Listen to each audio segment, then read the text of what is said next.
You're listening to the Worship Together podcast, where we have honest conversations about the songs we sing and the way we lead. It's ridiculous to me that God accepts praise from us. The song is a bit of a reminder to us all of just who Jesus is. I'm your host, Jimmy Williams. We have a great show for you today with worship leader, songwriter, and Jesus Culture recording artist Kim Walker-Smith.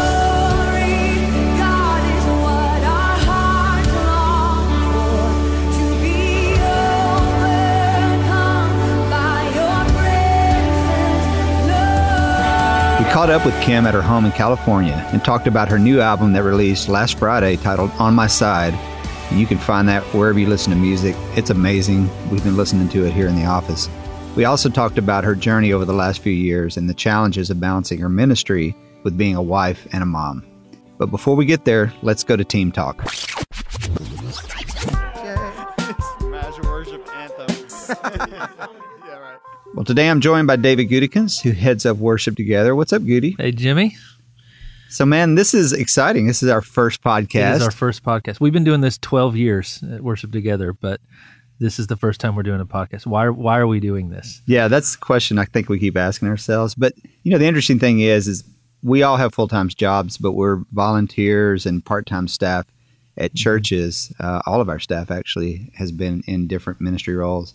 And so we have these conversations every week when we come in the office on Monday, basically unpacking what just happened yesterday. It's a little bit of worship Sunday therapy. It is. Feels that way sometimes. So these conversations, we thought, hey, this would be really helpful just to process for everyone else to kind of listen in as well. And also, obviously, we have access to just a ton of great worship artists, writers, ministry leaders, people that we kind of bump into every day during the course of business. And so all of these conversations that we have with them, I think it's going to be really interesting for people. Yeah, I think so too. And we've had a really busy year so far. We're just finishing up a Carrie Job tour. Carrie was out in, was it 20 cities? 16? It was 31. Oh my gosh. So we had Worship Together staff out for a lot of those dates. We were doing these afternoon workshops with Carrie. You were out on a few of those. I got to go out on a few. I went to Chicago and they just had their off days, but they were in South Dakota, and there's no Uber in South Dakota. We found out. So you're pretty much stuck on the bus. Everybody was pretty happy to be in Chicago because they could walk pretty much anywhere they wanted to go after not being able to leave the hotel, which is probably like a Comfort Inn or something like that. Right. Well, these afternoon workshops, the one takeaway I had from the few days I was out was I think the talk that particular day was Carrie and Cody Carnes. Also, Brian and Katie Torwalt were there. And somebody asked the question, you know, how did you get started doing what you were doing in worship? And I was pretty amazed. All four of them had a story that they could tell of somebody who pulled them into ministry when they were young. You know, like they weren't any good and had no experience and they were awkward. But somebody saw something in them and kind of pulled them into worship and on the team.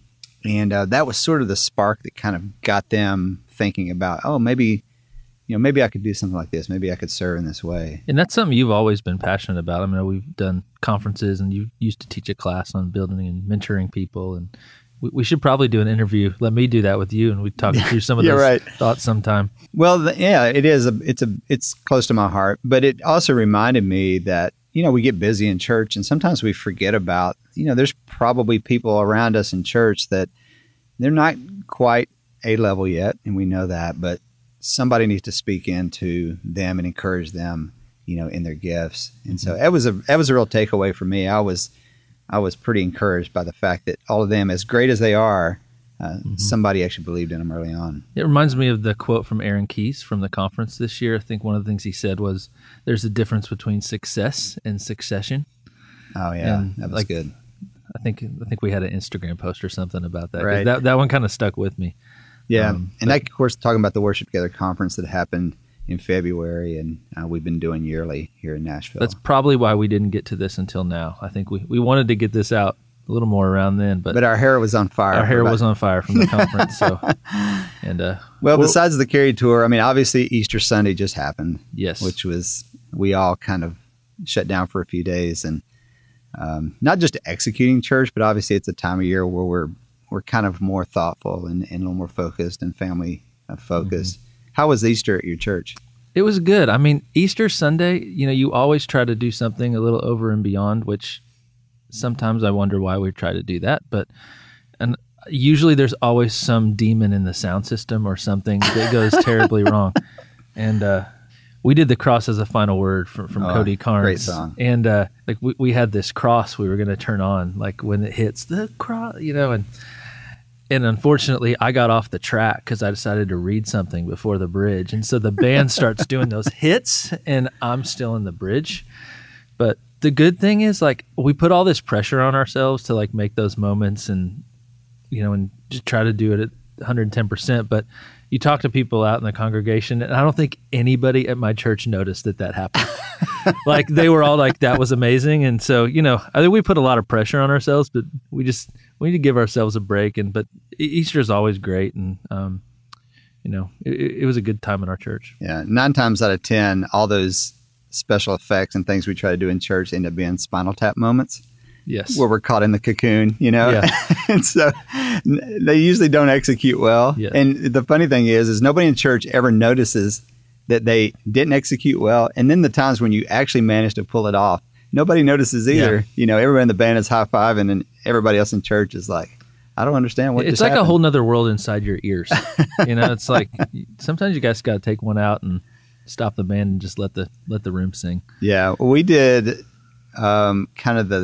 we did the power trifecta worship set. What songs were So those? we did What a Beautiful Name, Hillsong. Okay.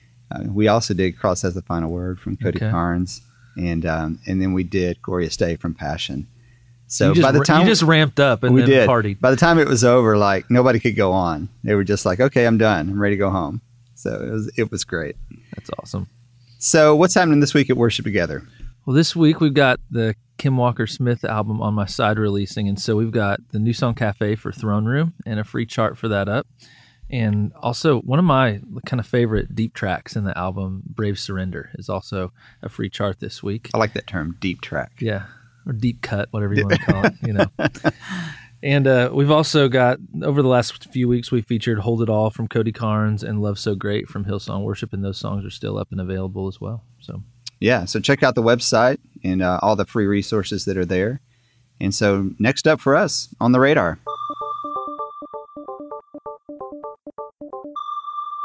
Welcome to On the Radar. This is the part of the show where we just look at new songs, resources, and just trends we see happening in the church. And since last week was Easter, I think it's good that we kind of roll through what the church sang last week. And, and no surprise to us, What a Beautiful Name was at the very top. What a beautiful name it is. What a beautiful name it is. The name of Jesus Christ, my King. Man, what a story for the song. I was in the room at Hillsong Conference when this was recorded back in July, and to think that, it's just number one every week, everywhere right now, even on radio. It's amazing. The song is so good, and when it gets to that bridge where it says, "You have no rival," yes, it just it's a next level thing. And it's amazing how a lyric takes a song from, this is a really good song, to all of a sudden it's like, oh my gosh, this is a great song. And it all happens, I think, in that bridge. Yeah, I don't know how you can listen to that song and not throw your fist in the air on the you have no rival. Throw up your rock fist. Yeah, you throw up your worship Jesus, fist or whatever. The other things that kind of stood out for me looking down from Planning Center, we look at these songs every week and kind of what the church sang is, "Oh, Praise the Name" is kind of, it's been a surprising one for me. I wasn't fully in on that song. Yeah. I always felt like it needed a bridge, but I'm over that now. And we ended with that at our church service on Easter Sunday, and it was great. It feels like one of those songs, sort of like 10,000 Reasons was when we first heard it. It's such a great song lyrically. It's very rich, but because it is a hymn format, it's like you don't completely get it from a recording until you sing it in a room. Yeah. And I remember I went to a Hillsong event where they led it, and there was 12,000 people there, and the room just erupted, and I was like, okay. Yeah, then on the third, the minute we hit that, it's like, okay, it was awesome. Yeah. So And then Glorious Day from Passion this year. It just kind of zoomed up at number like 17 on Planning Center. It was number 4 on Praise Charts and 4 at Multitracks. Wow. And any song that says "I ran out of that grave," yeah, is we gonna did do we well did at that Easter. we did that song too. And it was awesome. Did you do the running motions when you did it? Did like pastor jump up on stage and kind of lead the congregation and like the I running jumped man? once. That's what I felt like I could get away with that day. But yeah, and kind of the songs that were on the radar, they're just really kind of showing up every week right now. Final Word came in at 50. The cross has the final word. The cross has the final word. The Savior has come with the morning light. The cross has the final word. I think that was probably the one of the biggest new songs this year for Easter. And so I remember hearing that probably last August on the Outcry tour was the first time I heard Cody lead that song. It's The Cross Has the Final Word. Yeah, not the and final just word. like so that people are clear on that, the song initially released under a band name was called Wells, Yep. which was Cody Carnes, and And it was called Final Word. it was called Final Word. Yeah, and so Cody's working on a new record, and so ended up dropping the Wells name, and so his new record will come out under his name, Cody Carnes. The name of the song is now "The Cross Has the Final Word." Yes. And then there's a new version as well that's out. So there's the original version that has the live video, which is epic, and then there's a new version that Cody's recorded for his record that's much more artistic. Feels more like an artist cut. So a little bit of a journey for that song. Yeah, and then, Forgiven, I think, got sung quite a bit. Crowder. Good Friday, Easter, I think.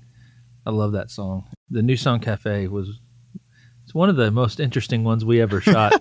It took us a while to get it, but it was really good. And then Oh, the Power from Carrie showing up. And so just good to see these songs about the cross and just talking about the resurrection kind of getting used this year in Easter. Yeah. And then little bit on Good Friday, I think God of Calvary from Chris Tomlin was pretty up there in what churches were singing as well. So, And I love that these songs are melodically obviously really strong, but lyrically like super rich. The church is really grabbing hold of songs that really say something, and all these songs kind of represent that. yeah. All right, and that's what's on the radar this week.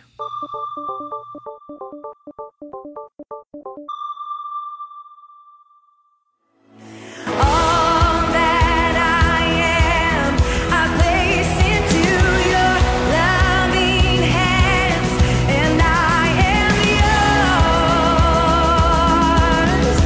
I am yours. So I shout out. Jesus Culture worship leader Kim Walker-Smith is one of the most influential voices in worship music today. Fans around the world have come to love her passionate and uninhibited style. Kim's breakthrough performance of How He Loves has amassed more than 18 million views and impacted the church worldwide. And oh, how he loves us so. Oh, how he loves us. How he loves us so. Kim's latest full-length album, On My Side, is her first solo studio project. Spirit of God, come alive in me. I want to live in your reality. Give me a glimpse into eternity. I want to see the way your eyes have seen. I want to live in your reality. Give me a glimpse. The album explores themes of both heartbreak and triumph, and provides a glimpse into her journey with God over the past few years. Well, Kim, thanks for sitting down with us. Yeah, happy to do this. We're actually on your back porch. This is amazing. Yes. So we came to your house. Might hear some chickens or Yeah. birds. I don't know. Yeah, it's a beautiful day here, and it's good to catch up. And man, there's a lot going on in your life last year. It feels like there's a lot of change. Kind of just to bring us up to speed on kind of all that's been happening. Maybe kind of walk back through that and just kind of all the transitions and new family coming and all of that. Yeah.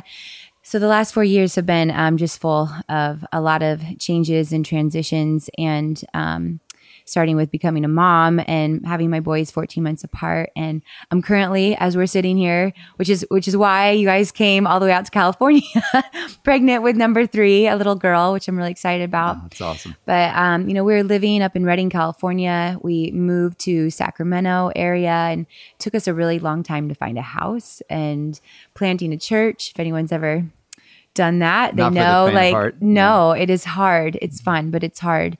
In the midst of all that, we had a lot of different, family things going on. And my stepdad, who was dad in my life, passed away, and from a sickness he'd been battling for 10 years. And just a lot of change, a lot of transition, a lot of things all like crammed into a very short time. Yeah. Well, and you were running the Jesus Culture label. Yep. Heading that for a long time. And you've recently stepped back on that. What was some of the thoughts into just that transition? Yeah. I jumped in to take over the label when the person who was doing it before had stepped out, and I was really passionate about it and loved it. It was really good. It was a really good time and transition for all of us. And then when I found out I was pregnant with number 3, I was kind of like, man, I'm about to be like really outnumbered, and I don't really know what that's going to look like. And I'm starting to think a lot about just what's next for me and what's ahead, and wanting to put more energy and effort into my some of my solo work and some of the other things that are in my heart. And so I decided I think this is a good time to step back and just kind of wait for God to show me what's next. Yeah. And I know family is really important to you as well. Yes. So I'm sure that played into the decision. Absolutely. Yeah. And I feel like it's just completely unknown. I feel like I've heard people say, oh, going from, 0 to 1 kid is the hardest. No. 1 to 2, that is definitely the hardest. No way. 2 to 3, that's the hardest. So I'm like, I have no idea what to expect. So yeah, just want to be prepared. I think they're all hard. Yeah. That's what I'm kind of thinking. Yeah. I think it's all kind of difficult. Yeah. Well, in the midst of all this transition, you've created a new album. I'm not sure where you found the time to do that, but it's a really beautiful album, really amazing, with great songs. You are on my side. You go before me. You stand behind. You tell my fear to forever. I am loved. You are on my side. Oh. The title of this album is On My Side, which comes from one of the songs on the record. Mm-hmm. And talk about that title and why that meant so much to you, enough to kind of label this album that. Yeah. So in all of that, it kind of sounds like a lot of hard stuff, some of it negative things, but it wasn't ever without hope. And in the midst of all the really hard things, the difficult things, the transitions, the one thing that I felt like the Lord kept really kind of hammering into my spirit is that I am on your side, that I'm there with you. And I am a little bit of a perfectionist, if I'm honest. And I do have a tendency to just kind of naturally think I have to have everything perfect or in order before God can kind of step into whatever it is in my life or whatever's going on. And the one kind of reoccurring theme throughout the last 4 years and all the transition was him saying, I'm not afraid of the mess. I'm not afraid of any mistakes. I'm not afraid of the tough questions. I'm not afraid of any of those things. Let me step into this and be with you in the middle of all of that. And we'll work that out together. And that was a really big, that was just a really big idea for me to wrap my mind around, him being on my side, even when I feel like I'm failing, or even when I'm angry at him and trying to push him out, or even when I don't understand the circumstances around me, or whatever it is. And so that song is probably the song that feels the most personal to me because of everything I walked through. But I feel like that title just kind of encompassed the story as a whole and the message of the album as a whole. Yeah. And creatively, it feels to me when I listen to this record, this is Kim Walker, the artist, really kind of plowing new ground as well. Yeah. The sounds are really fresh. Jeremy Edwardson produced the record. And talk about that. It was when you guys started talking about the record and that it would be a studio record, not a live record. Like, what were the thoughts behind your expression and kind of what you wanted to do with this record? Yeah, when I started thinking about it, and I kind of turned a corner in the season, and I just said, it's time to do this record. It's time to write the songs. And I didn't have a full plan yet. I didn't even have the songs written yet, but I went to Jeremy and said, I want this to be a studio record, which he was stoked about, but probably shocked as well, because I never do that. And I don't, it's not really my personality. I've never had a desire to do that until now. And I wanted to be able to really tell the story of the journey I've been on with the Lord. And I felt like telling this story and telling this journey is going to be a lot more vulnerable and emotional and personal. And in a live setting, there's so much energy and excitement. And I feel like you can't always capture some of the more raw emotions and vulnerability. And I feel like when you say this album's more intimate or whatever, people immediately think acoustic. Yeah, right, sure. Which is that's not me at all. So I made it really clear, like, I want to go in the studio. I want it to be more emotional, more vulnerable, but not acoustic. And I was kind of terrified because I was kind of like, I don't actually know if I can do this. I've never even attempted this before. And will I be able to convey the same amount of energy? Will it still be exciting? Will the emotion get captured? Will the story get told? I couldn't really wrap my brain around it. I just feel like this is how it's supposed to be. And I'm just going to take a giant leap out there and try something totally new. Wow. Yeah. And I think for worship artists, especially as you've grown up in that community, and people expect certain things from a Kim Walker record, and they've connected to you on previous music. And there's always, I guess, that tension between the artistic side, like I really want to express something here, and then there's the worship side as well, which of leading people and them experiencing God through the music. There's always a little bit of a tension there. It feels like with especially with a worship artist, that balance between artistry and serving the church, if that makes sense. Totally. Talk about that. As you guys were going through this, because I know it's interesting, there's a really good balance on this record of songs that really, really powerful, more personal songs. And then there's some that are obviously meant for the church at large. Yeah. Yeah. This was the first time that I decided to go into this with the idea in my head of, I want to tell this story and let's just see how it comes out. And typically when we go to work on a record, whether we're writing songs or, for a long time, we did cover songs or I would find songs that other writers did.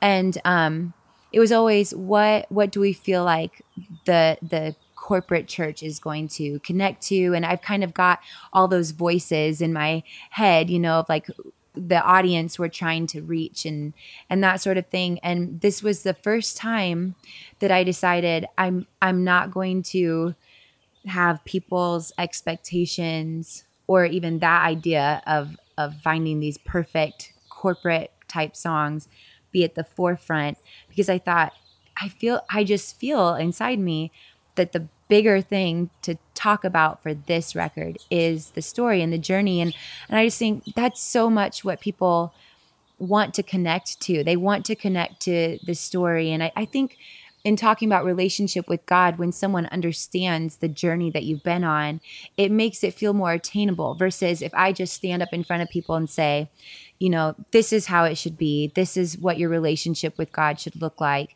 without giving any context of the fire I've walked through Right. to understand that. Do you know what I mean? Yeah. And I think it helps people go, oh, so you know how I feel. I'm in that same season, or I've just gone through that, or wow, you're putting language to the season I'm in right now, or whatever it is. And that just that feels way more tangible to connect to. And I also kind of thought, you know, I'm 35 years old and I've been doing this for a long time. And if there's ever a time to like, okay, let's try something right. a little different. Let's do it now. You know, it just felt like, I mean, maybe I've earned it a little bit, like to branch out a little bit, you know. Sure. It's not a complete detour, but enough to feel like, okay, something new and different. Yeah, absolutely. And you obviously a lot of the thought driving this record, it was all personal experience, and Yes. yet you invited some other writers into that space, and Yeah. and it really, I know it stretched you quite a bit, Yeah. you know, during the process. But Totally. and just recently, when we were hearing from you about this record, we're talking about how much that process meant to you for this. Yeah. But talk about that and how it feels for you to allow people to speak into songs that are really very personal Yeah. to what you've experienced. Yeah. Well, I'd never even, you know, people have probably heard me say before that I don't really like songwriting. I'm kind of a weird musician that way. But I think now, you know, I think I didn't enjoy it because I didn't really find what works for me in songwriting until this record. And, you know, Chris York, who works with you guys, he brought in all these different songwriters, and it took a little bit to kind of figure out who I really connect with.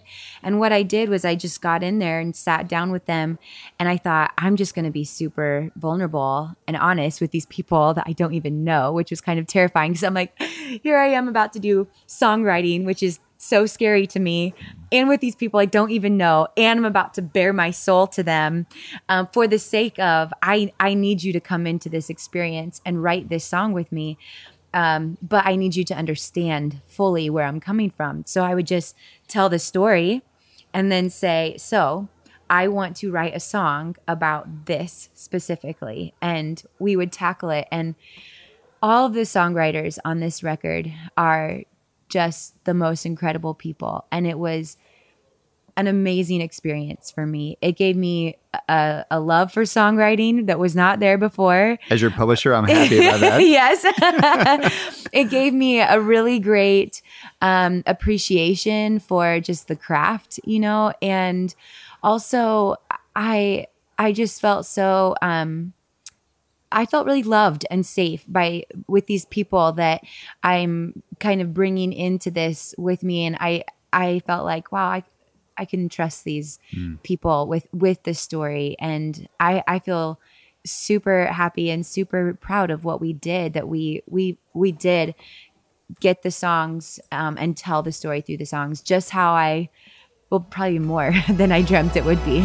Choosing to believe for a freedom unknown, falling to my knees. I can't win this on my own. Hope is alive. You've given me new eyes to see like you. I'm letting go. Brave surrender. I'm taking hold of life eternal.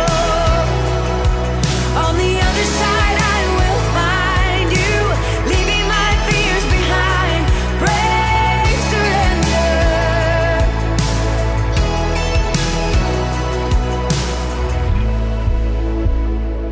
And I think it was cool also that I think most of these songs were written here at your house. Yes, they were. So they, Yeah. you know, you invited people not just into your creative space, but Yeah. into your home. Yeah. You know, your boys are running around Yes. and the dog's barking and like, Yeah. you know, there's all this activity. But it was cool that these songs were kind of birthed out of Yeah. just, you know, even your space here. Yeah. I told Jeremy and Chris, hey, make sure you let songwriters know They're coming to my house. There will be children running around. It will be noisy. It will be pretty wild. I'll be having to jump up every now and then and take care of them. If they're not okay with that, this isn't going to work. And all of them were like, most of them, I think, are parents themselves. Yeah. So they were totally cool with it. It was fun. Clothing's optional on the kids. Right, exactly. I was like, sorry, just be warned.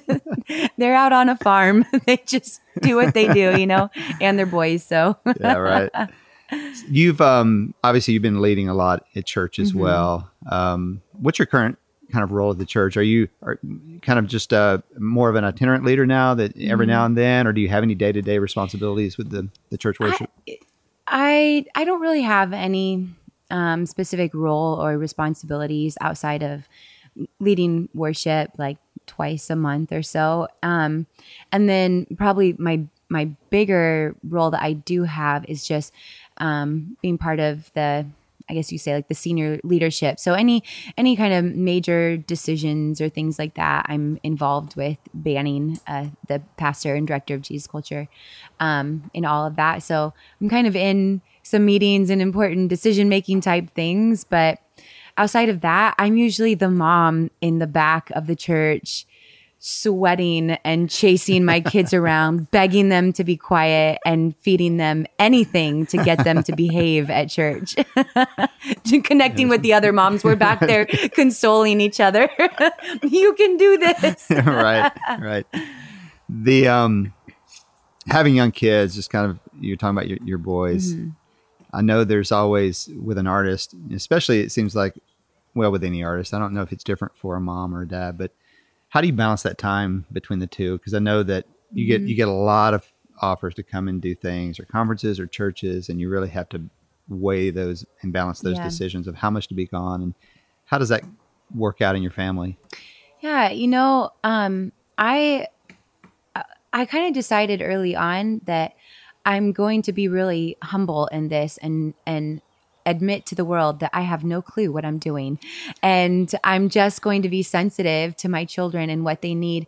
And the one thing that I was sure of was that I've talked to a lot of people a lot older than me with kids that are grown now who were doing what I'm doing, or itinerant ministry speakers.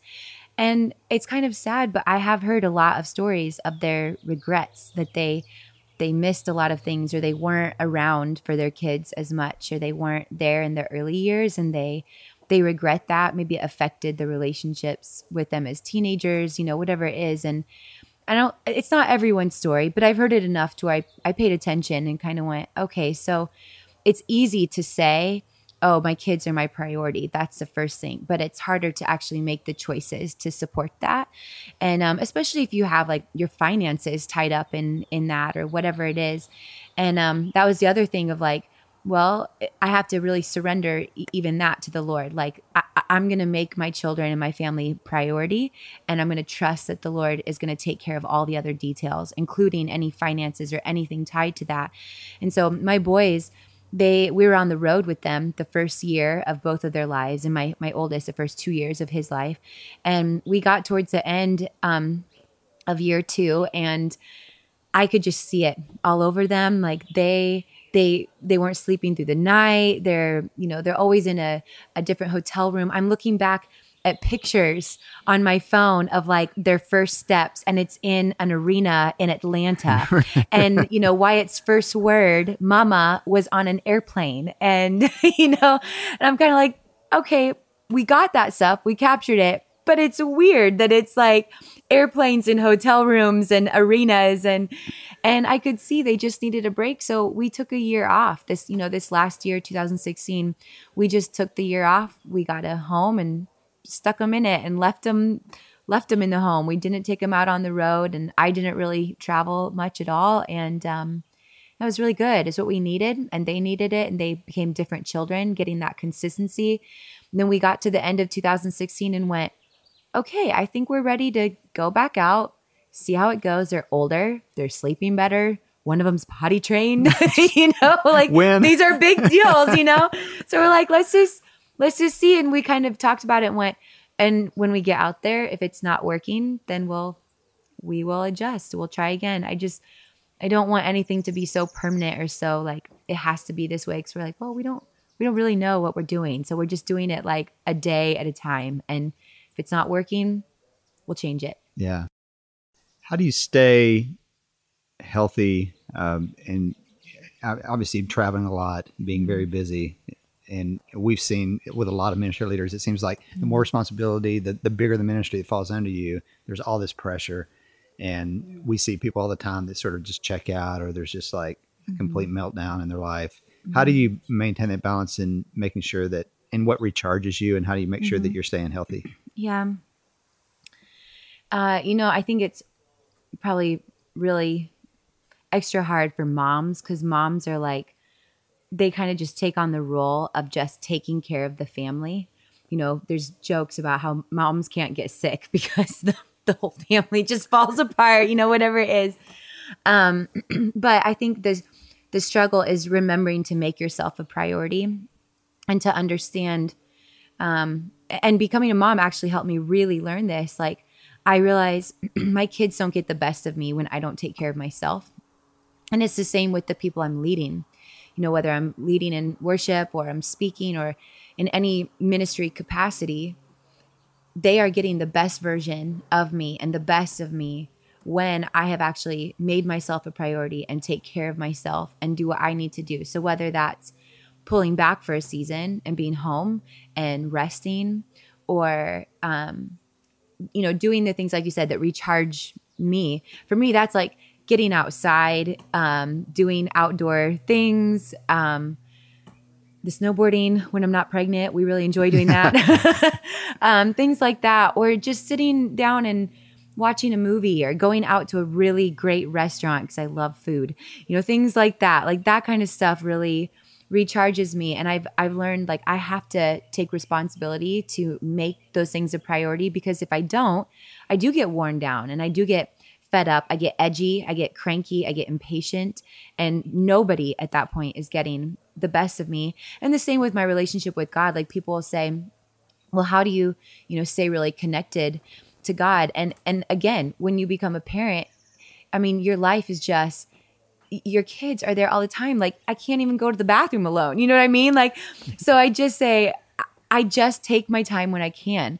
And the wonderful thing about God is that he's not limited to time like us, that he can have this incredible moment with us in 3 minutes or an hour. Like, it doesn't matter. Like, he can show up and we can have a really beautiful encounter with him in whatever length of time there is. And so for me, it's like I am in the car and my kids are zoning out watching a movie in the back, and I'm taking a moment to connect with Jesus, or doing dishes or whatever it is. And that kind of stuff, just being flexible and making it a real priority. Yeah, man, that's so good. Kim, thanks so much for taking the time with us. I know you're super busy, but it was great to catch up and sit down for a little bit. Thank you. Thanks for having me. Well, folks, that's our show for this week. Special thanks to Kim Walker-Smith for joining us. You can find lyrics, charts, and videos for thousands of songs, including the ones you heard today, at worshiptogether.com, where you can also subscribe to this podcast. Speaking of subscribing, this is our first episode, so if you like it, tell a friend. We would also really appreciate it if you left us a rating and review on iTunes.